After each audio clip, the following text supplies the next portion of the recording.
Olá, meus amores! Sejam bem-vindos a mais uma videoaula de Sociologia. Nesta aula de hoje, o nosso tema será teorias antropológicas sobre cultura. Nós já viemos trabalhando esse tema sobre cultura, então é importante que você já tenha uma bagagem aí dessas videoaulas anteriores. Se você não assistiu, volta lá antes de assistir essa aula, assiste as aulas anteriores, ok? Há algumas aulas atrás, eu lancei para vocês o tema da diversidade cultural. E inclusive eu lancei uma pergunta que era a pergunta: por que o ser humano produz tantas culturas diferentes?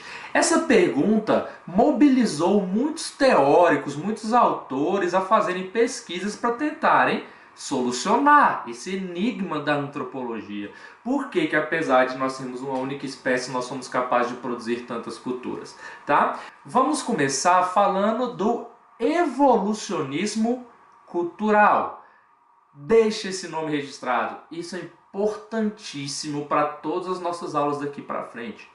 Quando eu falo de evolucionismo cultural, eu estou falando de uma teoria antropológica que surge no século XIX por meio de autores como Edward Tylor e James Frazer. Esses autores estavam sendo muito influenciados lá no século XIX pelas grandes conquistas de ciências como a biologia. Vocês estudam lá na biologia, talvez não se lembrem, mas vale dar uma pesquisada, retomar esse tema, que lá no século XIX, um cara chamado Charles Darwin, ao escrever um livro chamado A Origem das Espécies, lançou a teoria evolucionista para poder explicar a diversidade de espécies biológicas que você tinha no mundo. O Charles Darwin, lá na biologia, quando ele propôs a teoria do evolucionismo, ele dizia o seguinte: todas as espécies de animais, de seres vivos que existem hoje no mundo, surgiram todos de um único ser, um ser unicelular, simples, né? Que surgiu aí por meio de reações químicas e tudo mais. Não vou entrar aqui nos detalhes, mas a grande postulação e a grande inovação do Charles Darwin lá no século XIX foi propor que nós, seres humanos, macacos, jacarés, lagartixas, baratas, ratos, todos nós temos uma origem comum, que seria esse ser unicelular. Óbvio, ele vai mostrando como este ser unicelular foi sofrendo mutações, dando origem a novas espécies por meio de estímulos externos que eles recebiam da natureza, das chuvas, do ambiente, do clima, etc, etc, de tal sorte que um único ser foi capaz de, com a passagem do tempo, obviamente estou falando de milhões de anos, gerar, dar origem a várias outras espécies que foram se modificando por esse processo aí que o Charles Darwin vai denominar evolução, né? A tal ponto que no século XIX você tinha aí milhares, milhões de espécies de animais. E com isso ele consegue então, e obviamente ele não faz isso do nada, tá gente? Ele faz isso recolhendo fósseis, fazendo registros fotográficos e tudo mais, para que essa teoria tivesse uma substância científica. Por que eu estou indo lá na biologia para poder falar de evolucionismo da biologia? O que isso tem a ver com cultura? Vamos retomar os nossos dois personagens da teoria do evolucionismo cultural, que é o Edward Tylor e o James Frazer, são os principais. Eles acreditavam que, assim como os seres vivos, as culturas também tinham uma única origem comum.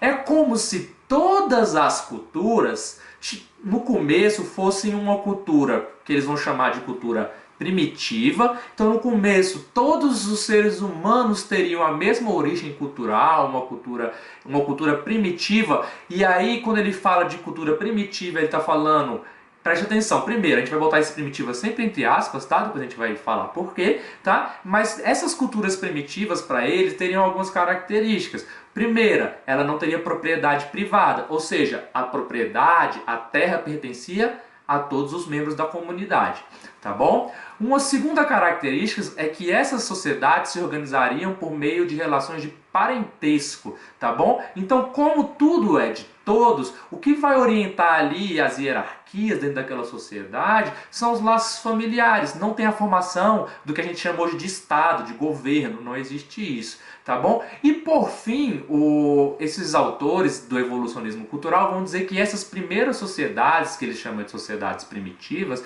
são sociedades com tecnologia que eles consideram mais rudimentares, tecnologias menos avançadas, não são tecnologias industriais, digamos assim.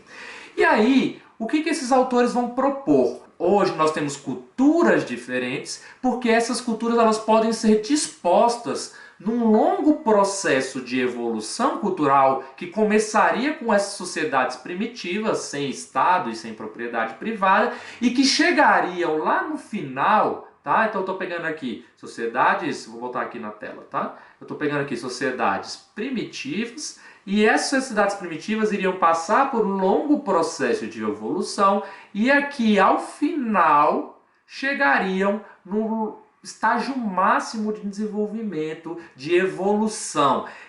O que seria esse estágio máximo na cabeça desses autores? Seria exatamente as sociedades europeias e as sociedades estadunidenses que estavam passando por um longo processo de industrialização, de revolução industrial. Veja bem, eles respondem àquela pergunta: por que as sociedades são diferentes? Da seguinte maneira: as sociedades são diferentes porque nesse processo aqui de evolução elas se situam em estágios diferente de evolução. Então haveria, de acordo com essa teoria, haveria sociedades mais avançadas e sociedades mais atrasadas ou selvagens. Ou melhor, vou pegar um termo que foi cunhado nesse período, tá? Existiriam sociedades civilizadas e sociedades incivilizadas, tá bom? Qual é o grande problema dessa teoria aqui, tá? Primeiro grande problema é que falta lastro empírico, científico. Como é que eu consigo provar que todas as sociedades iriam passar pelo mesmo processo de desenvolvimento como eles afirmam, tá bom? Veja, eles estão se esperando na teoria da biologia, do evolucionismo. Todos partiram de um mesmo ponto e a partir desse ponto foi tendo várias evoluções, sendo que alguns animais, algumas espécies tiveram um desenvolvimento maior, desenvolveram, por exemplo, mais órgãos, mais sistemas, como o caso dos seres humanos, e outros não se desenvolveram tanto, seriam mais atrasados, espécies mais simples, né? Como são o caso das bactérias aí, dos seres unicelulares, tá bom? A mesma lógica eles estão tentando aplicar aqui para a cultura. Eles estão falando para mim, existem as culturas que ficaram para trás e existem as culturas que avançaram. As que ficaram para trás seriam justamente essas mais simples, que seria equivalente a esse ser unicelular lá da biologia. As que avançaram foram as que foram desenvolvendo mecanismos como novas tecnologias, sobretudo industriais, que foram desenvolvendo propriedade privada. Então, a partir de agora, cada pessoa vai ter o seu cercadinho aqui, a sua propriedade privada, e que souberam desenvolver também uma forma de organização não mais baseada na família, e sim na organização de um governo. A grande questão aqui existem sociedades que para eles são consideradas civilizadas e existem sociedades que para eles são consideradas mais atrasadas, tá? Qual é o grande problema dessa teoria? O maior problema dela é que ela tem um caráter nitidamente etnocêntrico. Veja bem, eles estão escrevendo uma teoria, estão lá na Europa e eles estão falando que existem sociedades mais avançadas e mais atrasadas, e que as sociedades mais atrasadas, se elas correrem atrás, elas serão capazes de alcançarem o mesmo grau de desenvolvimento das sociedades avançadas, civilizadas. Cara, se eu estou escrevendo a teoria e eu estou na Europa, é óbvio que quem eu vou considerar mais avançado? É a Europa. É óbvio que eu vou tentar criar uma teoria que favoreça os meus princípios culturais, a minha cultura, a minha ideia de desenvolvimento. Então veja, se eu quiser colocar a minha cultura como uma cultura mais avançada, eu tenho que criar critérios que só eu tenha e que o resto do mundo não tenha. E o que a Europa tem neste período que outros lugares do mundo não têm de forma tão desenvolvida? A indústria, por exemplo. Então eu vou falar, países avançados são os que têm indústria, têm tecnologia industrial. Ou Aqui na Europa nós temos a constituição do que eu chamo de Estado, de um governo organizado, etc, etc. Então eu vou falar que todas as sociedades que não têm um governo igual ao meu, um governo democrático, taranã, são atrasados, porque o meu governo é mais avançado.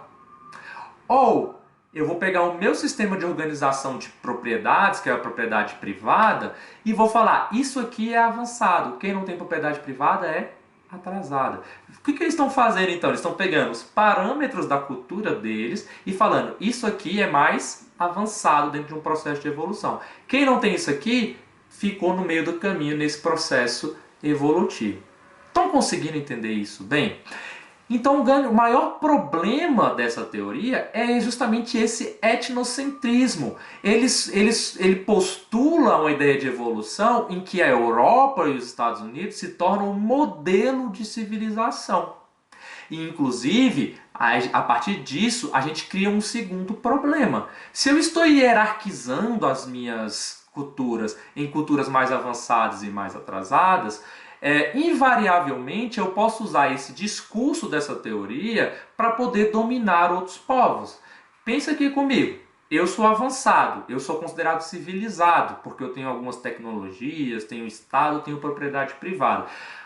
O carinha que está ali na África, ou que está na América Latina, né, não tem nada disso. Eles são atrasados, são considerados selvagens por essa teoria.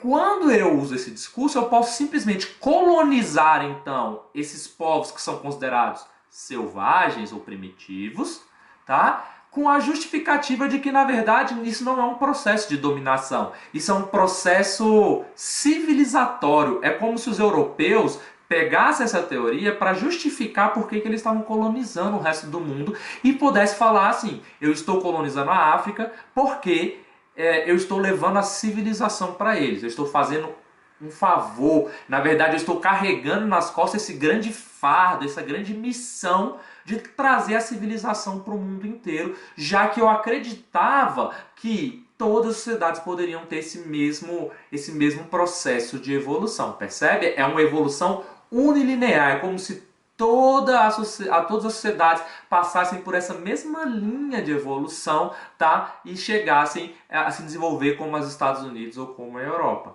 Vou fazer um exercício aqui de imaginação sociológica com vocês. Imagine, por exemplo, que um indígena brasileiro que vive isolado na floresta amazônica fosse escrever uma teoria sobre o desenvolvimento das culturas.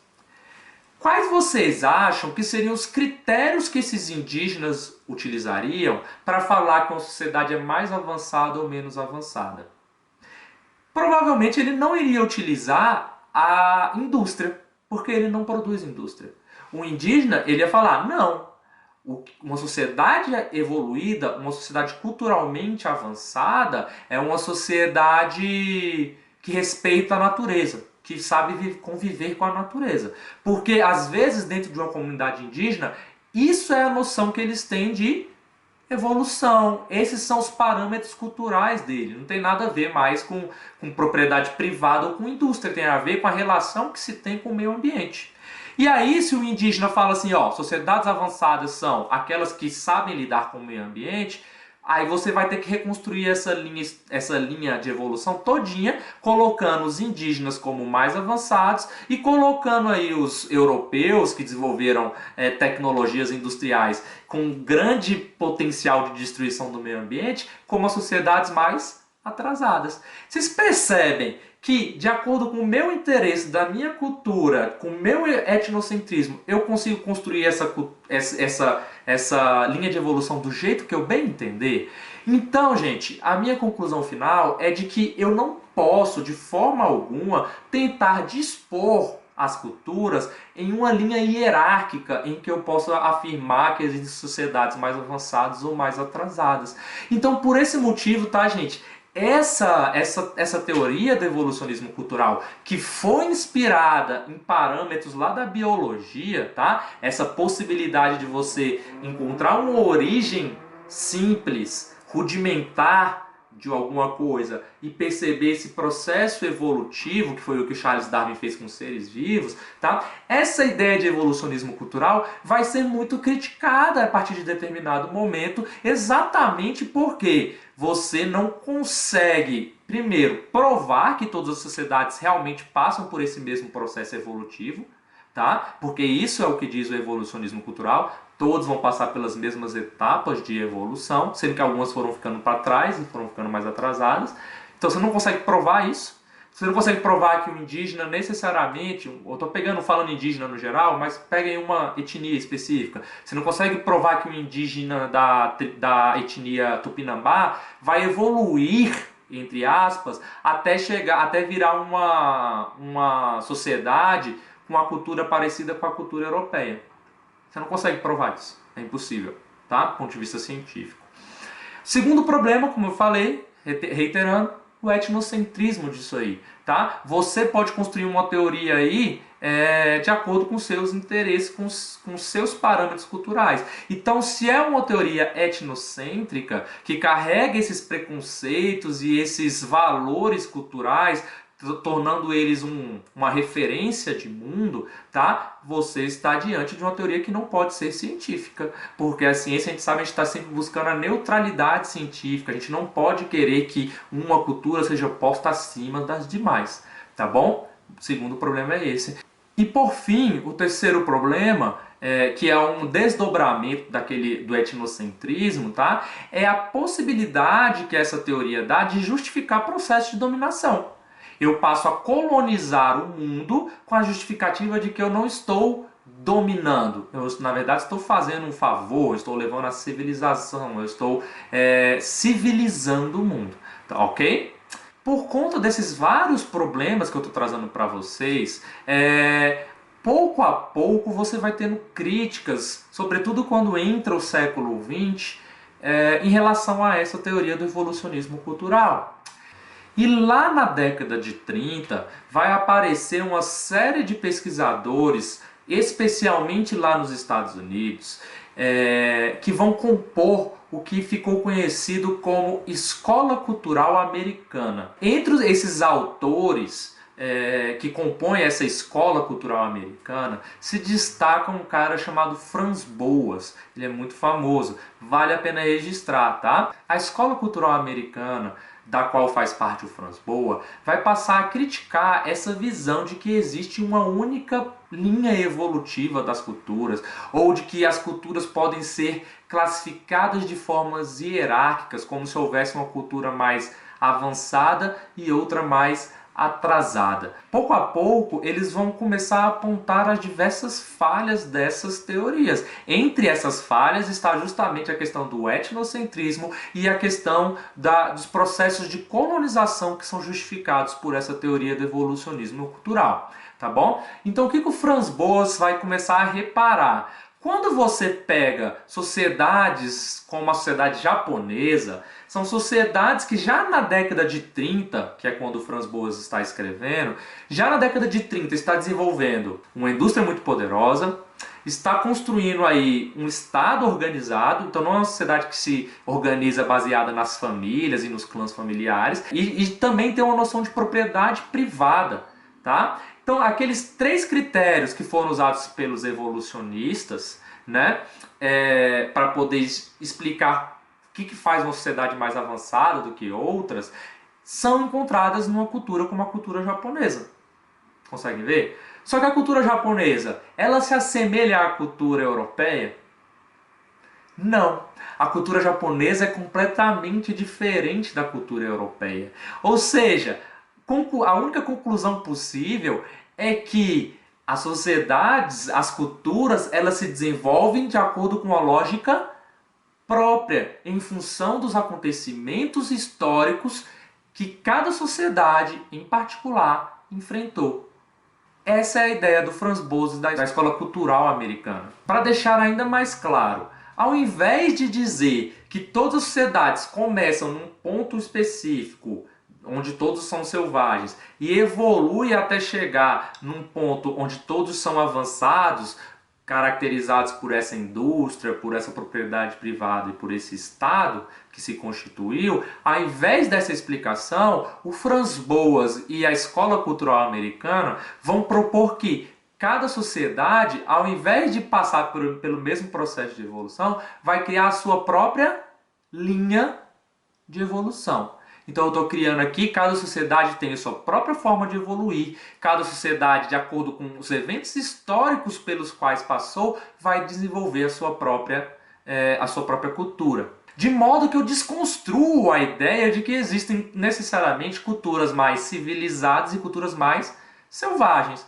Não sei se isso fica muito claro para vocês, assim falando na videoaula. Eu vou postar um material complementar que eu super aconselho que vocês deem uma olhada, porque lá eu coloco algumas ilustrações, alguns diagramas que talvez facilitem essa visualização do que eu estou dizendo.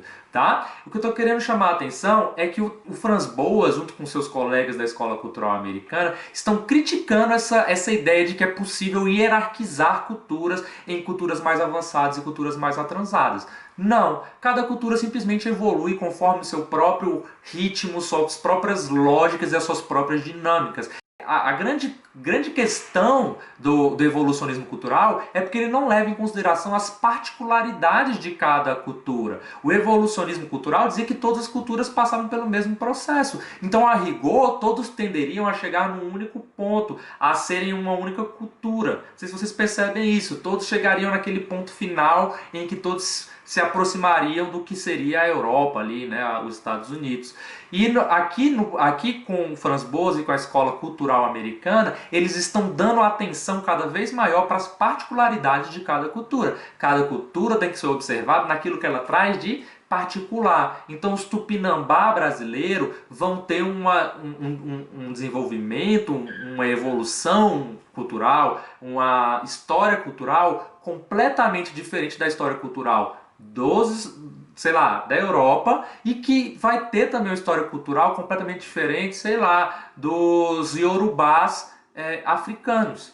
Tá? Então, essas histórias podem se cruzar, elas podem se influenciar, existem esses contatos? Existem, mas cada uma vai seguir seu próprio rumo e não necessariamente elas vão ter o mesmo processo. Então a grande diferença aqui é que essa ideia de mudança cultural, de evolução cultural, aqui é vista de forma multilinear. Não existe uma única forma de desenvolvimento, existem várias possibilidades de se desenvolver para vários rumos, para vários caminhos, e isso não significa de forma alguma, a segunda diferença, que essas sociedades sejam mais avançadas ou mais atrasadas. Eu não posso falar de hierarquia aqui na teoria do Franz Boas e da Escola Cultural Americana. Muito pelo contrário, eles estão aqui valorizando cada vez mais as particularidades históricas de cada uma dessas culturas, de cada uma dessas etnias. Não é à toa que a teoria e as propostas desses caras, né, sobretudo do Franz Boas,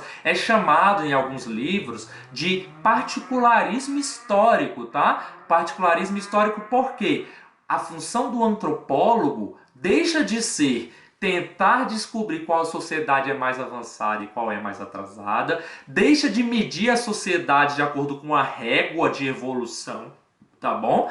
E passa a analisar cada sociedade por aquilo que ela tem de particular na sua história, por isso o particularismo histórico. Alguns livros, inclusive o livro didático de vocês, vai associar essa postura do Franz Boas, essa postura da Escola Cultural Americana, com a ideia de relativismo cultural, que também nós já estudamos. Tá? Lembrando, relativismo cultural é essa proposta em que quando a gente vai estudar e observar outra cultura, a gente precisa antes de deixar de lado os valores, as concepções que nós trazemos da nossa cultura, para então começar a observar essa outra cultura a partir do que ela traz de novo, de particular.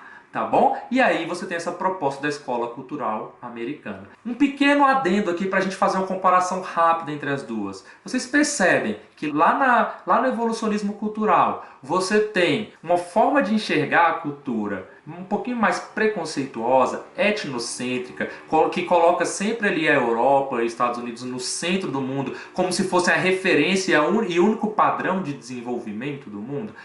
E vocês conseguem ver que a escola cultural americana, na figura do Franz Boas, faz outro percurso. Ele quer valorizar o que cada cultura tem de diferente e ele não está falando que essas diferenças significam estágios de evolução, de civilização, ou seja, ele não está falando que essas culturas, porque elas são diferentes, elas são mais atrasadas ou mais avançadas. Elas têm que ser observadas naquilo que elas têm de particular. Elas não passam necessariamente pelos mesmos processos e não necessariamente tem que chegar naquele estágio de evolução final, né, entre aspas, europeu. Então, ou seja, são teorias completamente opositórias entre si.